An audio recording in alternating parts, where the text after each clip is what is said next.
আসসালামু আলাইকুম ভাইজান, আপনি অনুমতি দিলে আপনার সঙ্গে একটু কথা বলতাম। অসংখ্য ধন্যবাদ আপনাকে, কথা বলার সুযোগ করে দেওয়ার জন্য অসংখ্য ধন্যবাদ। তো ভাইজান, সর্বপ্রথমে জানতে চাচ্ছি আপনি কেমন আছেন? আলহামদুলিল্লাহ, যে আল্লাহ আপনাকে ভালো রেখেছে। তবে ভাইজান, আপনার নামটা জানতে পারি?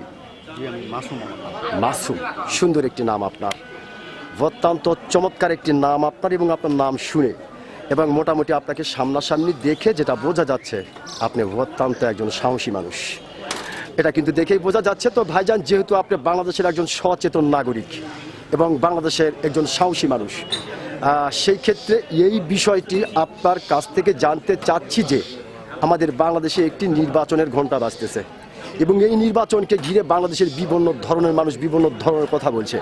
কেউ বলছে এই নির্বাচন আওয়ামী লীগ ছাড়া জায়েজ হবে না, আবার কেউ বলছে এই নির্বাচন গণতান্ত্রিকভাবে হতে পারে আবার নাও পারে, আবার কেউ বলছে না এই নির্বাচন গণতান্ত্রিকভাবেই হচ্ছে, সুষ্ঠুভাবেই হচ্ছে। তো ভাইজান, আপনি একজন বাংলাদেশের সচেতন নাগরিক ও বাংলাদেশের সাহসী মানুষ হিসাবে আপনার কাছ থেকে জানতে চাই যে আপনি কোনটা মনে করেন? রাজনীতি তো করি না ভাইয়া। ওকে, জাস্ট সাধারণ মানুষ হিসাবে। আমি সাধারণ মানুষ, সাধারণভাবেই চলাফেরা করি, কিন্তু রাজনীতির মধ্যে জড়িত না। ওকে, যার কারণে এটা আসলে কি হবে না হবে ওই বিষয় নিয়ে আপনার মাথা ব্যথা নেই। অসংখ্য ধন্যবাদ ভাইজান আপনাকে। তার মানে আপনি যেটা বোঝাতে চাচ্ছেন যে আসলে সুষ্ঠু একটি নির্বাচন হলে বা সুষ্ঠু এটা কি হবে না হবে হওয়ার পরে দেখা যাবে।